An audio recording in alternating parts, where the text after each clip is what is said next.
It's the motherfucking player haters. Oh, yeah. Player haters.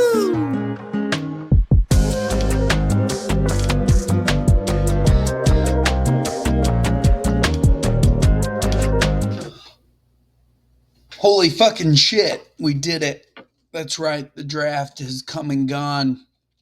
The season started officially today. Yippee. So if you were one of the fortunate people that drafted a Dodger or a Cub, you got to participate in baseball. If not, well, you can wait a couple more days as if you haven't already waited. This camera needs to be adjusted or something. I don't know. There we go. Probably should have done that before I recorded. Anyways, yeah, I just wanted to touch base, tell you guys welcome back to the season that is 2025. Obviously, we brought the Franklin back to Florida, but it's in the wrong house. Shane begs to differ, but Shane also does things with his mouth to men, so we don't want to talk about it any more than we have to, but it's his own cross to bear. I wanted to break down a little bit of the actual draft that was and just go through some things that were probably interesting, if anything. I will say, I think that this was not the first year that I've ever had the first overall pick, but then again, maybe it was. But I can go ahead and tell you that if I ever get it again, I will not want it. That is the worst thing to do, to just sit there and wait another 20 some odd picks before you get to go again. And when you go, you don't want to make the wrong decision, and you just see so many names like that you had fly off away from you. And I'm not exactly sure where I would want to draft, other than number one.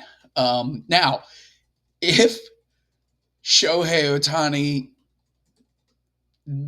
leads me to the promised land that is the Franklin, then I'm good with it.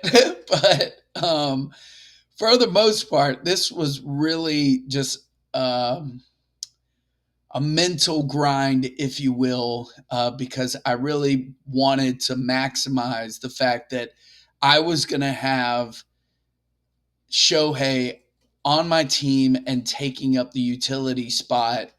And it makes it really kind of difficult when that's all that he can really kind of do. So anyways, let's get right into it. Obviously, round one, I want to break down everybody's draft pick from first to number 12.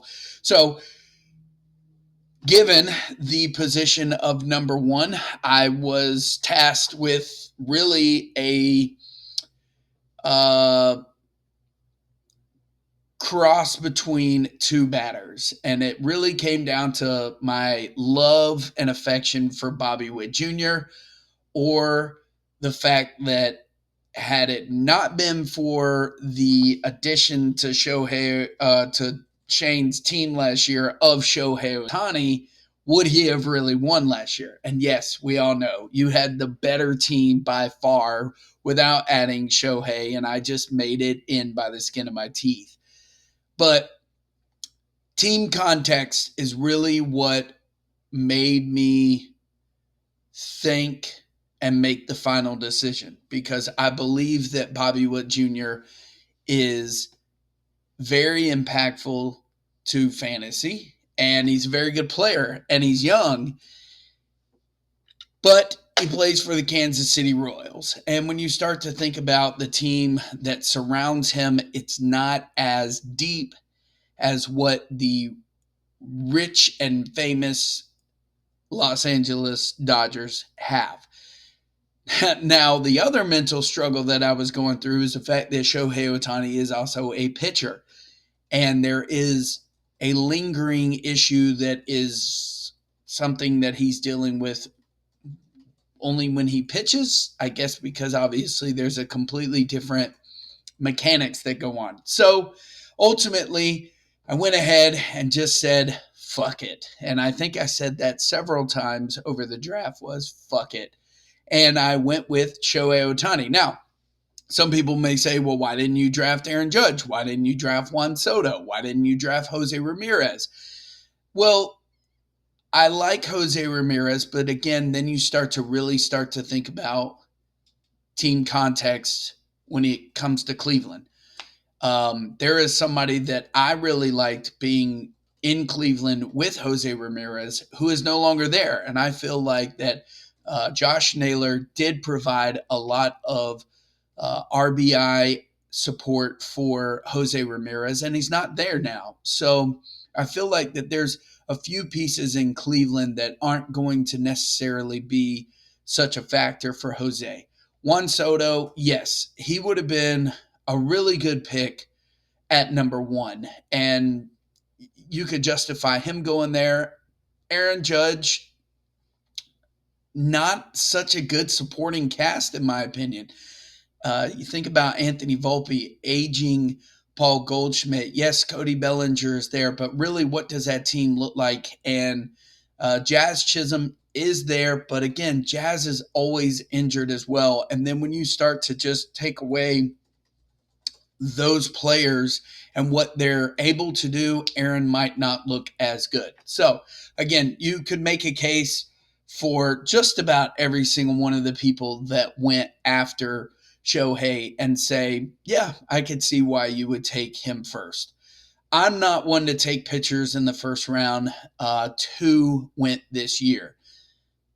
I don't know. I just always see that though pitchers are valuable, I just can't see them going in the first round. And that was really one of the reasons why I wanted to make sure that if one of the top tier pitchers fell to me like they did, then I would do what I did. Anyways, this is just me going through it. But going back to breaking down round one, I took Shohei Ohtani, followed by Eric with Bobby Witt Jr., and then Josh took Aaron Judge, and Trip and Billy's took Juan Soto.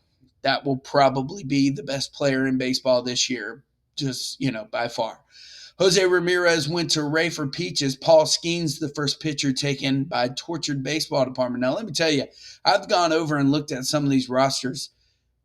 Some of these guys, it appears you guys did your homework for real, and I think the competition this year is going to be tougher than it's ever been.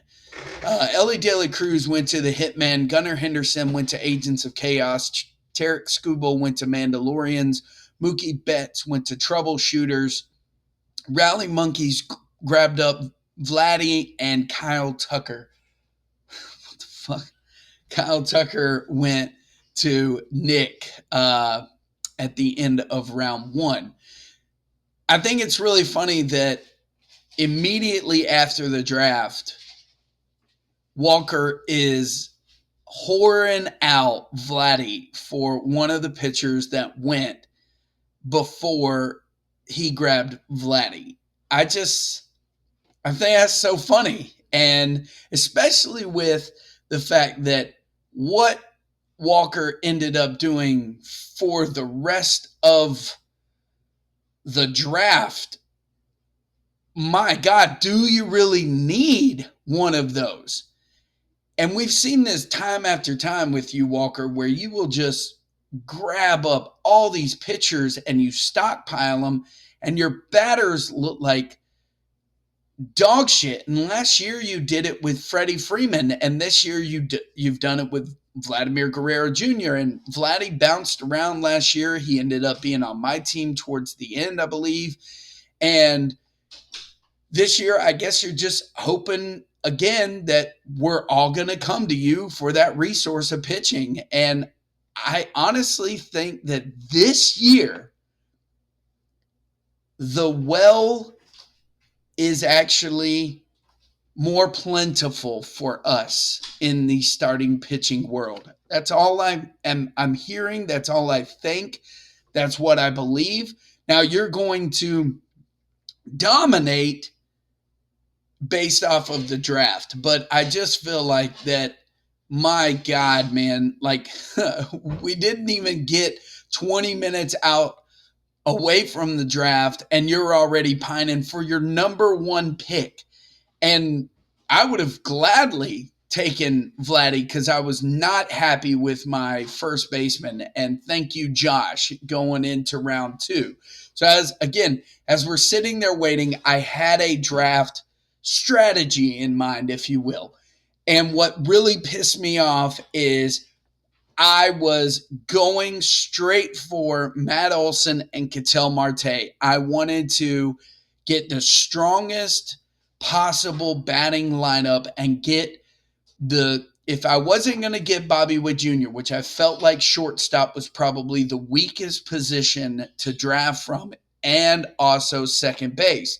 So I was like, if I'm not going to get the top shortstop in fantasy, I at least want to balance the equation with a very good second baseman and a hopeful bounce back of Matt Olson this year. And they both went right before. And I'm like, son of a bitch. If you would have been here, I was like, you motherfuckers. Because I really had Matt Olson, Vladimir Guerrero Jr., and Bryce Harper on my brain. But I knew Bryce was not going to last that long. And obviously he didn't because he went third in the second round. And then they both went. So naturally you go with, okay, is Austin Riley going to have a bounce back year? I didn't want to go into the draft. Oh, I didn't want to go into round 3 feeling like, oh my gosh, all I have is Shohei Ohtani. And I would have felt really more confident in my batting lineup if I had 3 very strong batters in Matt Olson and Ketel Marte. And it didn't go that way. So I had to immediately, and this is why I started to slow down even so early in my thought process, was I had to fix what I was thinking because I was going to go Matt Olson and Ketel Marte back to back. I really honestly thought that they would fall to me, and they were so fucking close to doing it. And that's really how it played out in my head. And then I was like, okay, and if they fell to me, then I was really going to start focusing on pitching in rounds like 5 and 6. And if you see, look at the pitchers that went: Max Fried, Framber Valdez, and Spencer Strider. So I was like, okay, but when the batting wasn't really as strong as I thought after guys like Bryce Harper, Francisco Lindor, Fernando Tatis, Trey Turner, all those guys that I would have thought would have fallen to me, they weren't there. So then I was like, well, I'm not taking Kyle Schwarber as high as troubleshooters did. I mean, he's one of the players that I try to steer clear of ever since a couple of years ago. Again, Jazz Chisholm, he went to Ray in the 3rd round, but I'm like, he's glass Chisholm. Okay, he's always breaking. We don't know what's going on with Rafael Devers, but he's going to be fine, I'm sure. Jarren Duran, I mean, he's good, but it's like I didn't value these guys obviously as much as I did with Matt Olson and Ketel Marte. And then, you see the pitchers started flying off the rails after Walker did what he did in round 3, because I think everybody started realizing, okay, Walker's back again. He's drafted now Logan Gilbert and Garrett Crochet, 2 very good pitchers. And then after that, it was Dylan Cease, Blake Snell, Michael King, Jacob deGrom, Yamamoto. I mean, those guys went in rounds 4. And so I was like, okay, then I had to switch gears again. And I'm like, all right, I got Zach Wheeler in round 3.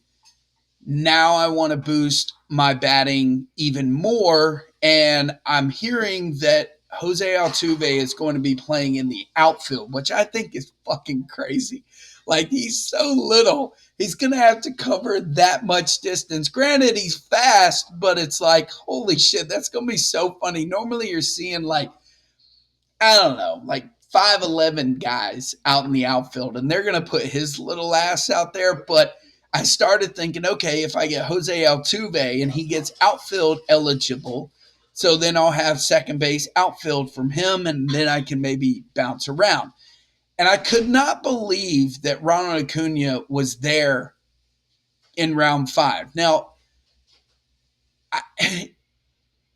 I mean, I know he's going to start the season on the IL, but I think, man, like, we drafted this guy last year, number 1, he was going overall, and he falls to number 5. Now, granted, I get that he's on the IL, but man, once, like, I stash him, if he comes back, man, if he's anything half of what he was, man, I mean, and in that lineup, if they can start to find themselves again with a healthy roster of Austin Riley, Matt Olson, and then Jurickson Profar, and it also looks like the guy from Miami, I'm drawing a blank on his name, the other outfielder that they got.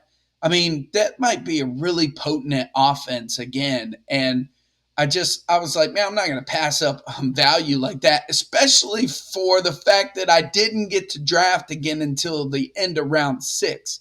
And when you start to see the names that were already gone in the outfield, because I hadn't had an outfield at this point, I had no outfielders. And I still didn't have that shortstop. And it really kind of made me upset that I didn't have a good shortstop, because the shortstops were not there anymore. Bobby Witt's gone. Francisco Lindor was gone. I believe Corey Seager had already left at this point. So the guys that I value, Matt McLain. I know if you guys watched my stuff from last year, I thought Matt McLain and Jose Altuve were equal.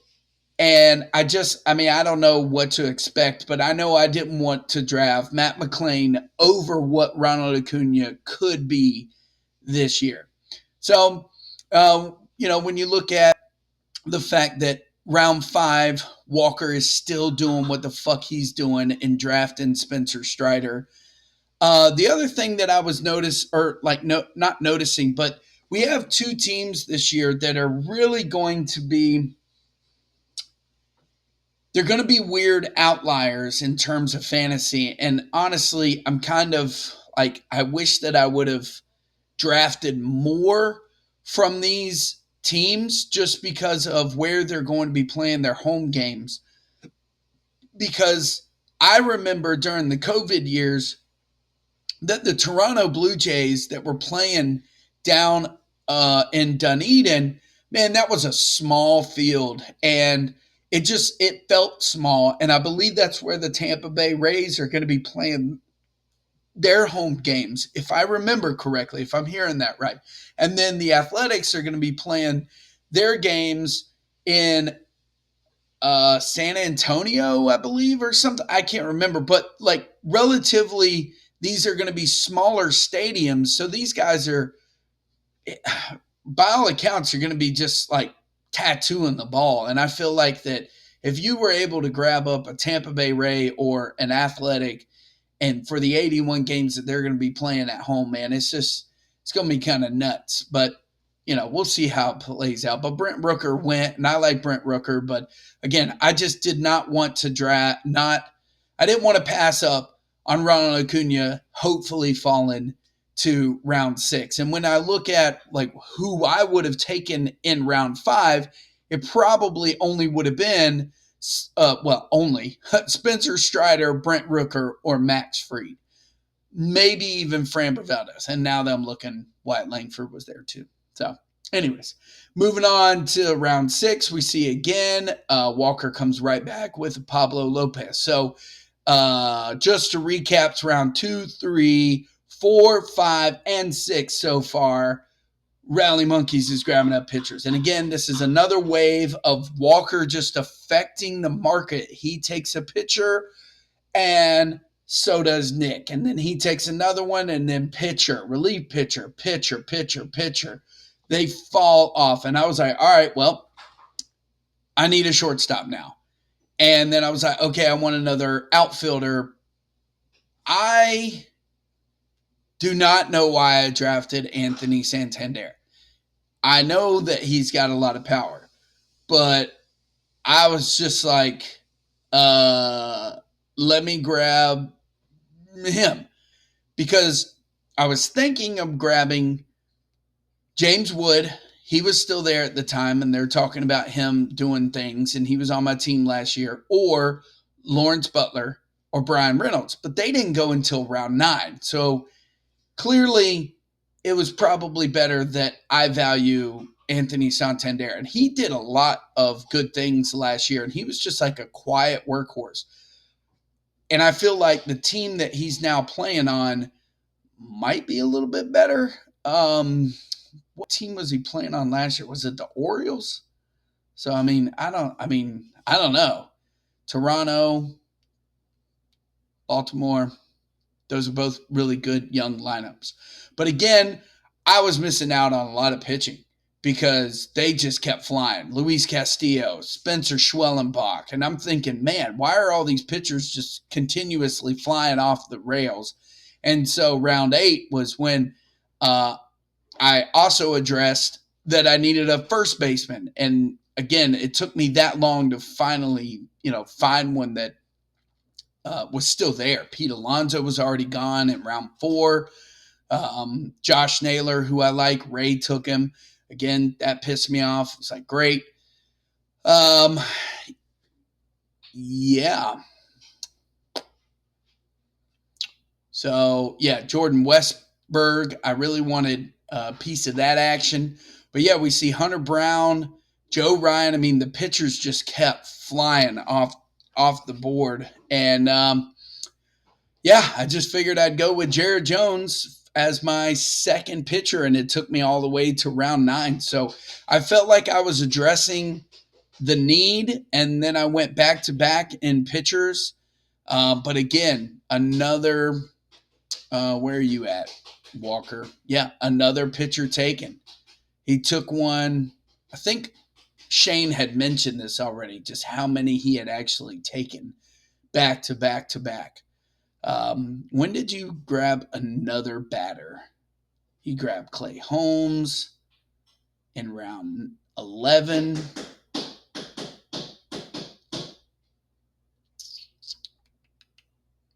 Yohan Duran in round 12. AJ Puck. Lord have mercy. Tyler Holton. My goodness. Damn it, Walker. Like, who are your batters, my guy? Colton Cowser was your second batter, was Colton Cowser in round 15. Wow, that's nuts. You crazy son of a bitch. Ah, goodness. Yeah, so I guess that's really it. I just wanted to talk a little bit about the draft, give you guys some of my insights of what I was going through. I drafted Lars Nootbaar in round 19, and then I realized, oh my gosh, I got way too many outfielders. I don't have any backup infielders like Brendan Donovan, who then went later in the same round. I'm surprised Nolan Arenado fell as low as he did. That was crazy. Alec Burleson would have been a nice addition, but now he's only first base outfield, or maybe he's always been that. But and then the last one, Garrett Whitlock, drafted by Mikasa Sukasas. That was the last pick. So we go from Shohei to Garrett Whitlock. Yeah, that was, it's here. We're back. Excited about it. So I want to say that the pre-draft rankings, that's not it. That's not what I wanted.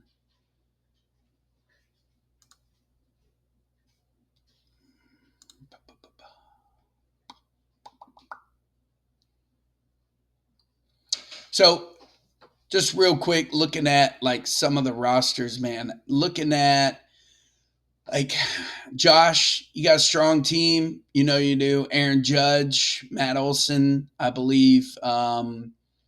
Salvador Perez, Yamamoto, Sandy Alcantara. I love the Robbie Ray pick.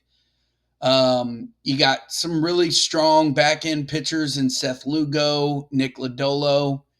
Um, I as an Atlanta fan, I scratch my head at this Grant Holmes obsession. Like we seen him the second to the last game of the season. I get, he's okay, but I would have thought he would have went way later, maybe even just been like a free agent to pick up. I don't know. Eric, your team, looking good. You always, like to mix in some old with some new. You got Mike Trout, I'm sure. You know that Mason Miller is going to receive a lot of attention from one Christopher Walker. But again, you go out there and you grab Carlos Correa. Hated the fact that you got Jerks and Profar before me, but probably didn't need all that Brave stuff on my roster anyways. Let's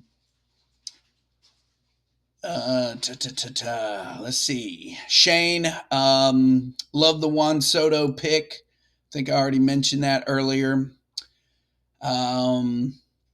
Like the fact that you got Spencer Schwellenbach. I love the fact that you grabbed Christian Yelich. I was actually upset. I wanted him. He was queued up and he was down on the list, which was crazy. Like he was down and I just highlighted him. He was going to be my next pick and then you grabbed him. I'm like, he's way down there and you snag him up. I was like, he must have been like watching my shit. He set something up the other day when he was here doing the draft results.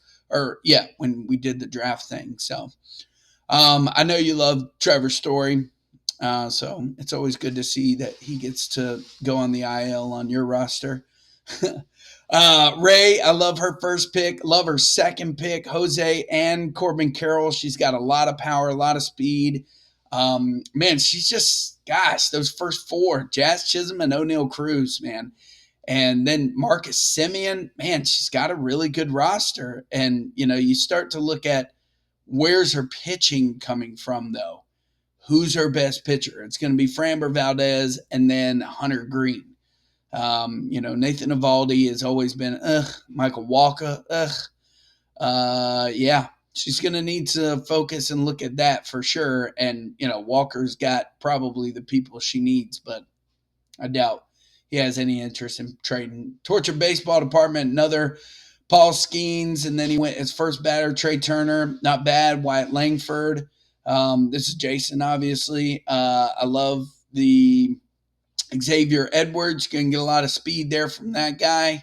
And did you get him? Yep, you got your boy, Adolis Garcia and Jake Berger. My God, I hated seeing the Berger GIF towards the end of the season last year. Hitman, this is going to be a really interesting season, like I've already said. Hitman's got Ellie De La Cruz, Chris Sale, Michael King. Love the Justin Steele pick. That's about it from you, sir.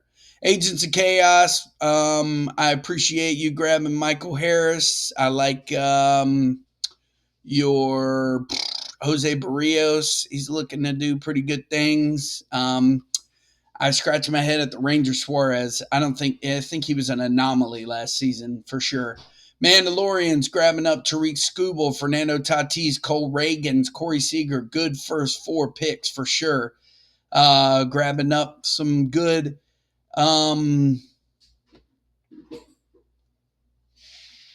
Jackson Holiday looking bounce back this year. And then, of course, you got Mookie Betts getting drafted. I got to hurry up here. I got 1 minute. I like troubleshooters, grabbing up Jordan Westberg. Love that pick. I was thinking that Sean Manaea was going to miss the whole season. He's just going to miss the beginning. I love that Hayden Burns song. I like that Ryan Weathers. Walker, you already heard. We talked way too much. You got way too many fucking pitchers, dude. But you'll end up winning, I'm sure. And last but not least, Mikasa Sukasas loves him some Kyle Tucker, loves some Francisco Lindor on your team. This is going to be a fun year. ladies and gentlemen, and I can't wait. Yeah, thanks for not kicking me out because I'm a bitch. So, all right, here we go. Are we ready? Have a good season, everybody. It's the motherfucking thing.